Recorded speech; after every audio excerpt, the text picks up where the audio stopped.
संतोष देशमुख हत्या प्रकरणातल्या आरोपींना जेलमध्ये व्हीआयपी ट्रीटमेंट मिळते। सुरेश धस यांचा गंभीर आरोप। मटण पुरवल्याचे पुरावे असल्याचा दावा। मदत केलेल्या पोलिसांना बडतर्फ करण्याची मागणी।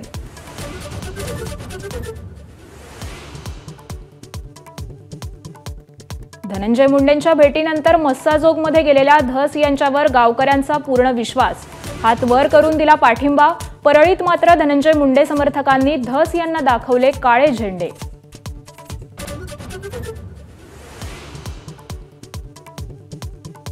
छावा चित्रपटात शिर्के कुटुंबियांना खलनायक दाखवण्याचा प्रयत्न केल्याचा वारसदारांचा आरोप। दिग्दर्शक लक्ष्मण उतेकरांकडून शिर्केंच्या वारसदारांची माफी।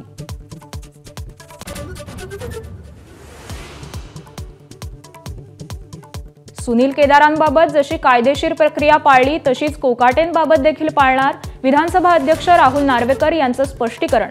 कोकाटेंवर कारवाई होण्याची शक्यता, सूत्रांची माहिती।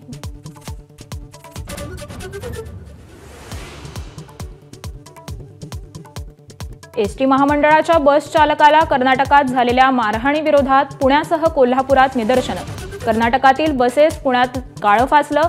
मुख्यमंत्र्यांशी चर्चा करून प्रताप सरनाईकांची माहिती।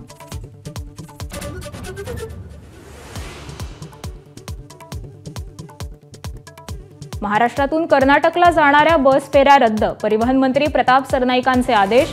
प्रवासी आणि कर्मचाऱ्यांच्या सुरक्षेसाठी निर्णय।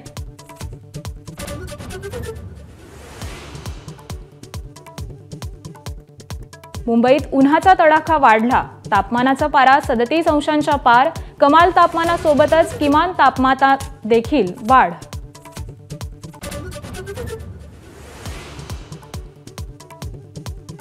रिझर्व्ह बँकेचे माजी गव्हर्नर शक्तिकांत दास यांना मोठी जबाबदारी।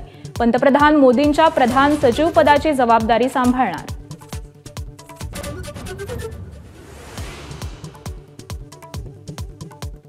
दुबईत आज सुपर संडेचा सुपरहिट मुकाबला। चॅम्पियन्स ट्रॉफीत रोहितची टीम इंडिया रिझवानच्या पाकिस्तानशी भिडणार। क्रिकेट प्रेमींची उत्सुकता शिगेला।